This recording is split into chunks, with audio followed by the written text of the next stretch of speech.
না, যৌবন চিরদিন থাকবে না। কত মানুষের মৃত্যুর খবর শোনা যায়, কেউ পানিতে ডুবে মারা যায়, কেউ বা অ্যাক্সিডেন্টে মারা যায়। কত লাশের খবর আমরা শুনি। আজকেও কুমিল্লা 14 গ্রামে হানিফ পরিবহনের একটা বাস অ্যাক্সিডেন্ট করেছে, স্পট ডেথ হয়েছে 3 জন, আরো 10 জন আহত। তার মধ্যে অনেকের অবস্থা আশঙ্কাজনক, মৃত্যুর সংখ্যা আরো বাড়তে পারে। কত পত্রিকায় নিউজ আমরা দেখি না, নিউজের মাধ্যমে আমি খবরটা জানলাম। কুমিল্লার 14 গ্রামে চট্টগ্রাম থেকে আসতে গিয়ে বাস অ্যাক্সিডেন্ট করলো। ওই বাসে যারা যাত্রী ছিল তার মধ্যে 3 জন মারা গেল। ওই 3 জন কল্পনাও করে নাই ঢাকায় পৌঁছাতে পারবে না। আমরা যখন ঢাকার জন্য রওনা দিই আমাদের মনের মধ্যে কনফিডেন্স আছে পৌঁছে যাব, কিন্তু আল্লাহ রাব্বুল আলামিন মাঝ পথে আল্লাহ না করুন আমাদের কোনো মুসিবত দিতে পারে না। মারা তো যাওয়াই লাগবে কোনো না কোনো ভাবে। কেউ পানিতে ডুবে মারা যাবে, কেউ অ্যাক্সিডেন্টে মারা যাবে, কেউ বা হার্ট স্ট্রোকে বা ব্রেন স্ট্রোকে মারা যাবে, কেউ বা অন্য রোগে মারা যাবে। কিন্তু যার কিছুই হবে না তার কি হবে? যার কিছু হবে না। অমুক মারা গেছে কিসের জন্য? অ্যাক্সিডেন্ট করেছিল। অমুক মারা গেছে কিসের জন্য? ক্যান্সার হয়েছিল। অমুক মারা গেছে, আমার ইমরান ভাই কেমন আছেন, অমুক মারা গিয়েছে কিসের জন্য? ওর এই রোগ হয়েছিল, সেই রোগ। যার কিছুই হয় নাই জীবনে তার কি হবে? বার্ধক্যজনিত কারণে মারা যাবে। কি কারণে? টেলিভিশনে নিউজ আসে না, অমুক বার্ধক্যজনিত কারণে ইন্তেকাল ফরমাইয়াছে। তার মানে যার কিছুই হবে না সে বার্ধক্য হবে, যার কোনো রোগ হবে না, কোনো রোগ হয় নাই, তারপরে তার কি হবে? ধরে না আমাদের শেখ হাসিনার আল্লাহ কোনোদিন কিছু হতে দেখলাম না। 16টা বছর তো চলেই গেল, কিভাবে গেল কেউ টের পাইল না। কোনোদিন সর্দি কাশিও হইল না। পেপার পত্রিকায় কোনো রিপোর্ট পাইলাম না যে আজকে অসুস্থ হয়ে হাসপাতালে। আল্লাহ সময় দিয়েছে না দেয় নাই? 16টা বছর সময় দিল না। করো, যদি ভালো কিছু করো তার একটা রিভিউ পাবা, তার একটা বেনিফিট পাবা। আর যদি ভালো কিছু না করো তাইলে তোমার বাবার দেওয়া দেশে, তোমার বাবার দেশ যেটা বলো সেই দেশেও জায়গা হবে না। ঠিক না বেঠে? ক্ষমতায় কেউ স্থায়ী হয় না, হোক না সে খালেদা, হোক না সে হাসিনা, কিবারে না চেয়ারটা চিরকাল থাকে না। ঠিক না বেঠি? মুজিবুর বেশি দিন থাকেনি, জিয়াউর কেউ তো রাখেনি। মুজিবুর বেশি দিন থাকেনি, জিয়াউর কেউ তো রাখেনি। এরশাদ চলে গেছে পৃথিবী ছেড়ে, এরশাদ চলে গেছে পৃথিবী ছেড়ে, কেউ আজ তার কথা কয় না। ঠিক না বেঠে? ক্ষমতায় কেউ স্থায়ী হয় না। হাসিনা ক্ষমতা ধরে রাখতে আয়না ঘর বানিয়েছিল, জনগণের রোশানলে দাদার দেশে পালিয়ে গেল। ডিবি হারুনের পাশে আর, ডিবি হারুনের পাশে আর পরিমণিদের দেখা যায় না। এ ভাই আমি বলো সহ্যের সীমারেখা ছাড়াই যাচ্ছে। আমি নাই দেরি করেছি তা তোরাই এত ডিস্টার্ব করবি কেন? ঠিক না ভাই? ঠিক। তবে বলা ছিল 10:30টায় আসবো। আলহামদুলিল্লাহ, আল্লাহ 10:30টায়, ভাই বলা ছিল না 10:30টায় আসেছি। কয়টায়? আলহামদুলিল্লাহ। জবান রক্ষা করার জন্য সর্বোচ্চ চেষ্টা করি, আল্লাহ কবুল করেছেন। যাই হোক ভাই, রিভারটা একটু বাড়ান। শাসা করছে কেন? ঝড় উঠেছে কেনের মধ্যে একটু ভালো করে দেন। মাইক তো প্রথমে ভালো ছিল, ওই একজন লাথি মাথি দিয়ে শেষ করে দিল। এটা কি দাও? ওকে কোত্থেকে এলো? হ্যাঁ, কোত্থেকে আসলো? যাই হোক, এই এতক্ষণ কি করে? এ ভাই এতক্ষণ কি করে? এটা হলো বসুন্ধিয়া সদুল্লপুর খানপাড়া যুব সমাজের উদ্যোগে আয়োজিত 3য় বার্ষিক তাফসিরুল কোরআন মাহফিলের শ্রদ্ধাভাজন সভাপতি জনাব আলহাজ ফিরোজ খান সাহেব, যিনি সভাপতি বসুন্ধিয়া সদুল্লাপুর খানপাড়া জামে মসজিদের শ্রদ্ধাভাজন সভাপতি, আমার পাশে আছেন। অনেক সুন্দর চেহারা, আর দামাত বারকাতুহুম, আল্লাহ রাব্বুল আলামিন হায়াতে তাইয়্যিবা নসিব করে দিন, বলেন আমিন। এছাড়া বিশেষ বক্তা হিসেবে আলোচনা করেছেন প্রভাষক মাওলানা মুশফিকুর রহমান সাহেব। আমার উপস্থিত আছেন এখানে আমাদের মুশফিকুর ভাই আছেন, আমাদের জনাব ইমরান হুসাইন ভাই অত্যন্ত দারুণ আলোচনা করেন। ইমরান হুসাইন সাইফি ভাই আলোচনা করেছেন আমার প্রিয় ভাই, ভালোবাসার মানুষ হযরত মাওলানা এম আব্দুল হাই সিদ্দিকী ঝিনেদা। আমি বলেছি ইনাদের এই যে ঝিনেদা যশোরে থাকবে, ঝিনেদার নাম দেবে, এটা হবে না, ঠিক না বেঠিক? মানে আমাদের এখানে থেকে লাল ভাই বাড়ি কুষ্টিয়ায়, থাকে যশোরে, ঘর বাড়ি সব এখানে, নাম দেয় কুষ্টিয়া, যশোরেই থাকে। তৈবুর রহমান নাম দেয় সাতক্ষীরা, থাকে কোথায়? যশোরে। আমাদের যশোরে করে খাচ্ছে, সব নাম উল্টো পাল্টা। রবিউল ইসলাম খুলনা, থাকে যশোরে, বাড়ি করে খুলনা, সব প্রমোট করে নিজেদের জায়গার। আমরা এগুলো হয় বিয়ে করি, ঘর জামাই থাকতে হবে, না হলে আউট হতে হবে। কোত্থেকে এলো ওরা? যাক আলহামদুলিল্লাহ, আমার ভাই যান দারুণ আলোচনা করেন। আল্লাহ রাব্বুল আলামিন ভাইয়ের কণ্ঠকে ইসলামের জন্য কবুল করে নিন, বলেন আমিন। সম্মানিত ভাইয়েরা আমার, আমি আলোচনার লাইনটা কিছুটা হলেও একটু তার কেটে গেছে। তার কেটেছে না, মানে মাইক্রোফোনেরও তার কেটেছে, লাইনেরও তার কেটেছে। তারপরেও আলোচনা তো করতেই হবে। যেই কথা দিয়ে শুরু করেছিলাম সেটা ছিল যে আমাদের চেয়ারের বড়াই, ক্ষমতার বড়াই চিরদিন থাকে, আমাদের চেহারার বড়াই, চেহারার সৌন্দর্য চিরদিন থাকে না। যেই মেয়েটা অসংখ্য ছেলের ভুল পথে নেওয়ার কারণ, সেই মেয়ের চোখও একদিন ঘোলা হয়ে যায়, চুল একদিন সাদা হয়ে যায়, চোয়ালে একদিন ভাঁজ পড়ে যায়, সোজা মানুষটা কুজা হয়ে যায়। যার দিকে মানুষ চোখ তুলে তাকাতো, এমন ভাবে তাকাতো যেন খাইতে পারলে বেঁচে যায়, সেই মানুষটার দিকে কুত্তাও তাকায় না, এমন একটা সময় আসে না, আসে না? সুতরাং এই চেহারার সৌন্দর্য, আমাদের রূপের বড়াই, যৌবনের গরম, ক্ষমতার পাওয়ার, সব কিছু ধূলিসাৎ হয়ে যাবে। একদিন কবর দেশের বাসিন্দা হতে হবে। সেই কবরের প্রস্তুতি নেওয়ার দরকার আছে না নাই? সেই কবরে যে যাব, এটার তো টাইম বলা নাই কবে যাব। মুরব্বী যারা আছেন এখানে, অনেকের আপনজন, কাছের মানুষ চিরজনমের মতো বিদায় নিয়েছে। অনেকের সন্তান আগে চলে গেছে বাবার কাঁধে খাটিয়া, অনেকের স্ত্রী আগে চলে গেছে, বয়সে অল্প ছিল, অনেকের মা বাবা বেঁচে আছে কিন্তু কলিজার টুকরারা নাই। আসার সিরিয়াল থাকলেও যাওয়ার সিরিয়াল নাই, সবাই জানি, কিন্তু মানি কি? বলেন মানি? বাবার লাশ কবর দিয়ে এসে সন্তান খানিক পরে চায়ের দোকানে কাঠ খেলায় মেতে ওঠে, ওঠে না? ওঠে না? বাবাকে মাটি দিয়ে চায়ের দোকানে এসে পরিমণি, নুরা লায়লা, এগুলো শাবনূর, আরো কি কি আছে, নাম তো বেশি বলা যাবে না, নাম বললে আবার ঝামেলা। নাম বললি আমার দেখলাম মোহতারাম শ্রদ্ধাভাজন উস্তাদজি শায়েখ মুজাফফর বিন মাহসিন হাফিজাহুল্লাহ, উনি তওবা করাচ্ছেন সহিহ হাদিসের ভিত্তিতে। আমির হামজা কোন নায়িকার নাম বলেছে আপনারা হয়তো অনেকেই জানেন, আমি আসলে নায়িকা চিনিও না, দেখা হয়নি, কথা হয়নি কোনোদিন। এই নায়িকার নাম বলেছে, ওনার কাছে প্রশ্ন দিয়েছে যে উনি বলেছেন আল্লাহর নাম করে একটু তাকাই দেখবেন, তার থেকে সুন্দরী ছিল হাওয়া আলাইহিস সালাম, মরিয়াম আলাইহিস সালাম, সারা আলাইহিস সালাম, খাদিজা রাদিয়াল্লাহু তাআলা আনহা, ফাতেমা রাদিয়াল্লাহু তাআলা আনহা। এই কথা উনি বলতে যে ওই বিশ্ব সুন্দরী কার কি নাম, আমি রাশমিকা, মান্দারা, নাইন্দারা, এরকম নাম হয়ে থাকতে পারে, এই নাম বলেছে। বলার পরে এখন এই নাম উনি চিরকুটে পড়লেন না, না পড়ে কি করেছেন, উনি বলতেছেন যে সব পশ্চিম মুখ ফিরে, পশ্চিম কিবলা কোন দেখি, তো এই কিবলা মুখ ফিরে কান ধরি তওবা করেন। আচ্ছা এইটা কোন হাদিসে আছে আমি আজ পর্যন্ত খুঁজে পাইনি যে তওবা করার জন্য কিবলা মুখ হতে হবে আর কান ধরি তওবা করে, ওরা তো সহিহ হাদিসের বাইরে যায় না, ঠিক না বেঠিক? তো শায়েখ, আমি বলতে চাই আপনি মুহতারাম আমির হামজা হুজুরকে এমন ভাবে উপস্থাপন করেছেন, একজন আলেমে দ্বীন, তার মুফতি টাইটেলটাকে আপনি উপহাসের ভঙ্গিতে দেখেছেন। এই উপহাস করাটা আপনি কোন হাদিসে পেয়েছেন একটু জনগণকে জানাবেন। হাদিসের কথা বলেন, হাদিস মানার কথা বলেন।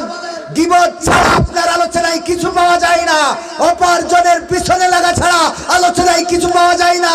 আমার আল্লাহ বলেছে, ইয়া আইয়ুহাল্লাযীনা আমানু লিমা তাকুলুনা মা লা তাফআলুন, ও ঈমানদারেরা এমন কথা বলো না যা তোমরা কাজে পরিণত করো না। তোমরা রাসূলের হাদিস মানো না, আবার আহলে হাদিস নাম ধরে বসে আছো। আমার রাসূল কাউকে গীবত করতে শেখায় নাই, আমার রাসূল কাউকে কারো নাম, কারো টাইটেল উপহাস করতে শেখায় নাই। তোমরা উপহাস করো, আর নায়িকার নাম বলার সাথে সাথে তুমি চিনে ফেললে তুমি কোন আল্লাহর ওলি, কথা কয় না। সিনি ada orang dulu duduk di Malaysia, ada orang boleh angkat tangan, satu orang, ada lagi ya, boleh angkat tangan. Ada belakang Ustadz saya, nama Syahidul Islam. Syahidul Islam baik, abang saya, dia dulu duduk di Malaysia. Saya punya Ustadz dia. You ada paham kan? Itu paham. Itu dua orang paham. Lain orang tak paham kan? Saya apa cakap? Dua orang belakang ada satu orang, tiga orang saja paham, lain semua orang tak paham. Saya apa cakap? Betul ya bang? Ya. আমি বললাম যে আমি যা বলছি এই কথাটা এখানে শুধুমাত্র তিনজন ব্যক্তি বুঝতে পারছে, বাকি সবাই কেউ কিছু বোঝে নাই, ঠিক কি না? এই তিনজন বুঝলো কেন? কারণ ওই তিনজন মালয়েশিয়ার হাজি। কিসের হাজি? তো রাশমিকা মান্দারা নাম বললে তুমি যদি বুঝে ফেলো তাহলে তুমি তো ওই আহমেদ হামজা থেকে বড় হাজি। কথা কয় না। তুমি কোন হাজি আমার সেইটা বুঝাও। যে নাম বললাম আর তুমি চিনে ফেললে তাহলে তো উজু তুমি ওখানটা আগে করে আইসাও। শয়তান। এরকম এই কথাটা কি আমার কথা যুক্তি ঠিক আছে কিনা ভাই? আমার অনেক সময় দুঃখ হয় এক যুবক ভাবির সাথে খারাপ আচরণ করে। ভাই বিদেশে থাকে, তো আমার আব্দুল হাই সিদ্দিকী ভাই, ভাইজান, তারপরে আমাদের মুশফিকুর ভাই, ইমরান ভাই বললো এই অপরাধ তো হইতে দেওয়া যায় না, কি করা যায়? তো ওরে আটকাইতে হবে। এবার যেদিন ভাবির ঘরে ঢুকবে দরজায় যাইতে এমনি, তো ভাবির ঘরে ঢুকেছে, তিন হুজুর যাইতে দরজায় টুক খাতেছে, ও পিছনে আর একটা দরজা ছিল, এরা তো জানে না, ওইটা দিয়ে বেরোয়েই সেতে ওর ঘরে ঢুকে যায় নামাজ বিষয়ে সিজদায় পড়ে গেছে। তো ভাইরা বুঝতে পেরেছে, পিছনে দরজা দেখেছে, ঘরে যেয়ে ডাকতেছে, এই মাকসে ওঠ, দাদা হুজুর আমি সিজদায় তাহাজ্জুদে চতুর্থ আর সাজিমে পৌঁছে গেছি ফিরাই। তারপর সে তো ঠিক আছে, তুই তো পীর সাহেব আমরা জানি, আল্লাহর ওলি, তো তাহাজ্জুদ পড়তেছি। বলছে তাহাজ্জুদই পড়ি, ৮০-৯০ রাকাত না পড়ি শুতে যায় না। বলছে মানলাম তুই তাহাজ্জুদ পড়িস, পীর সাহেব ওলিয়া উলিয়ার পর্যায়ে পৌঁছে গেছিস, তা তোর স্যান্ডেল জোড়া ভাবির খাটের নিচে কেন? কথা কি বোঝা গেছে? স্যান্ডেল জোড়া ভাবির খাটের নিচে। তো রাশমিকা মান্দারা নাম বলিস আমির হামজা, মানলাম যে আমির হামজা খারাপ, তা তুই বুঝলি কেন? কথা কয় না। তুই তো মনে করবি এটা মনে হয় হাদিসে আমপারার থেকে কিছু বললো কিনা নাকি? কারণ অনেকেই যারা বোঝে না, একবার এক যুবলীগের নেতা ওই খালি আমলীগের বিরুদ্ধে ওয়াজ করতেছে, বক্তাকে তো কাজী আমলীগের বিরুদ্ধে কথা বলে আছে অনেকেই। তো এখন বলছে হুজুর আপনি শুরু করেছেন কি? আপনি তো কাটি খুলি দেবো, বাড়ি যেতে পারবেন না, গাড়ি ভেঙে ফেলবে। তো বলছে অসুবিধা নেই, মুনাজাতের সময় ঠিক করে দেবো না, তো দোয়া করে দিন। তো মুনাজাতের সময় দোয়া করছে, আল্লাহ রব্বানা আতিনা ফিদ দুনিয়া হাসিনা ওয়া ফিল আখিরাতি হাসিনা ওয়া কিনা আযাবান নার। তো হুজুর তো ওলিয়া ওলিয়ার পয়সা পয়সা গেছে। আজ এনার একেবারে আরবিতে নাম ধরে দোয়া করতে। যারা বোঝে না তারা তো এরকম বসবে, ঠিক কি না? তো নাম বললো, তুমি বুঝে নিলে, তুমি কে? তুমি বুঝবা কেন? তুমি যদি আল্লাহর আউলিয়া হও এই নামের সাথে তোমার পরিচয় থাকার কথা নয়। আর যদি তুমি মনে করো এই নেটের যুগে, ইন্টারনেটের যুগে এসব নাম জানা যায়, তো আমির হামজা জানলে তোমার জলে কেন? ঠিক না বেঠে? তার মানে হলো তোমরা যার পিছনে লাগতে চাও তার পিছনে মন চাইলেই লাগে। কবির বিন সামাদ নাটক করে ওয়াজ করতে, তোর বাপের কি? ওয়াজ করলে টাকা পাওয়া যায়, খাওয়া হয়, তুমি করবে না কেন? কথা কয় না, ঠিক না বে ঠিক? ও তোমরা বড় লোক খাওয়া আর কবি ভিক্ষে করি খাবে ওই রেল গেটে? হ্যাঁ ওরে বাবা, বড় বড় পরহেজগার দেখি স্ট্যাটাস দেয়, কন্ট্যাক্ট করা যাবে না, চুক্তি করা যাবে না, যারা চুক্তি করে তাদের বয়কট। আবার দেখি 3 দিন পরে স্ট্যাটাস দেয় যে এখন থেকে চুক্তি করা ছাড়া কোনো মাহফিল যাবে না। কেন? তা খাম দিয়েছে, তার মধ্যে 300 টাকা। তাহলে তুই এতদিন ধরে আন্দোলন করলি কেন? পরহেজগার সাজে আল্লাহ আল্লাহ পীর সাহেব। এইখানে আসলাম যে রিস্কি নিয়ে এক মাহফিল থেকে আর এক মাহফিল, যে জোরে গাড়ি চালাইছে আমার ক্যামেরাম্যান, আমার রকি আলামিন কই, ওরা সাক্ষী, ওরা আছে পিছনে, ওরা সাক্ষী। ওরা মনে করতেছে ভাই মনে হয় আজকে কোথাও না কোথাও মারবে, তা ও দেখি কোনো ট্রাক বাসে মারিনি, কেন সে সাইকেলে মেরে দিয়েছে, ছোট দিতে পারিছি। তো এই যে আসা যাওয়া, এর মধ্যে যাওয়ার সময় হুজুর যদি মরেও যায় এ কমিটি আর খোঁজ নেবে না, বলো, বরং মরি গেলি বলবে ভালো কাজে আমাকে কাছে মেলা টাকা নিয়েছিল। ঠিক না বেটি? ভাইয়ের আমার, কি হবে বেঁচে থেকে অযথা বিদ্যা শিখে যদি না গড়তে পারি শোষণবিহীন সমাজটাকে? কি হবে বেঁচে থেকে? কি হবে ছাত্র সেজে চুমু খেয়ে সনদ খানা যদি হয় বিদ্যালয়টা পরিমণিদের আড্ডাখানা? কি হবে ছাত্র সেজে চুমু খেয়ে সনদ খানা যদি হয় বিদ্যালয়টা বুবলিদের আড্ডাখানা? এর চেয়ে মরাই ভালো, দেশ ছেড়ে যাওয়াই ভালো। এর চেয়ে মরাই ভালো, দেশ ছেড়ে যাওয়াই ভালো। কি হবে ধোকা দিয়ে বিবেকটাকে? কি হবে ধোকা দিয়ে বিবেকটাকে? কি হবে বেঁচে থেকে অযথা বিদ্যা শিখে যদি না গড়তে পারি শোষণবিহীন সমাজটাকে? কি হবে বেঁচে থেকে? কি হবে যুবক নামের বোঝা হয়ে এই ধরাতে যেখানে মা বোনেরা ধর্ষিতা হয় দিনে রাতে? ঠিক না ঠিক? ধর্ষণ আছে না নাই? কি হবে যুবক নামের বোঝা হয়ে এই ধরাতে যেখানে মা বোনেরা ধর্ষিতা হয় দিনে রাতে? যৌবনের সার্থকতা ঘুচিবে সকল ব্যথা, যৌবনের সার্থকতা ঘুচিবে সকল ব্যথা। পারো যদি বলি দিতে মানুষরূপী পশুটাকে, পারো যদি বলি দিতে মানুষরূপী পশুটাকে? কি হবে বেঁচে থেকে অযথা বিদ্যা শিখে যদি না গড়তে পারি শোষণবিহীন সমাজটাকে? কি হবে বেঁচে থেকে? কি হবে লেখালেখি কলমবাজির ওই মহড়া সমাজের আসল চিত্র যদি না যাই তুলে ধরা? কথা কয় না? হলুদ সাংবাদিকতা আছে না নাই? আমার দাদার দেশে সাংবাদিক আছে, স্টেজের পরে লাফায়, স্টুডিওতে লাফায়, বলে আমি আজকে কোনো জোরে কথা বলবো না, এই বাংলাদেশ থাকবে না, ইত্যাদি ইত্যাদি কথা।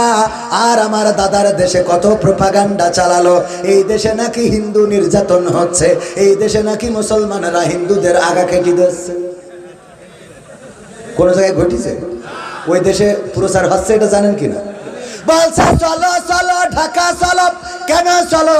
সংখ্যালঘু নির্যাতন হচ্ছে, আমরা প্রতিবাদে ঢাকায় যাব। চলো চলো বাংলাদেশ যাব, এই বলে রাজনীতির মাঠ গরম করতেছে।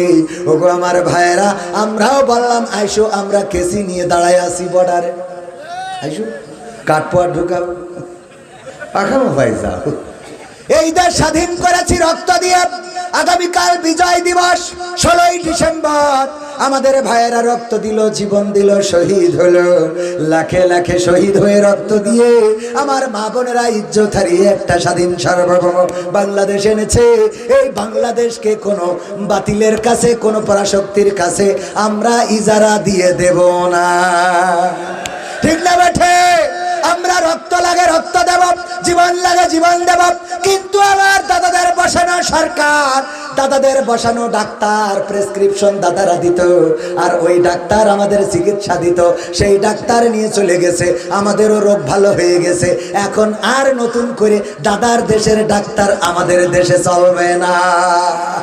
ঠিক না বেঠে?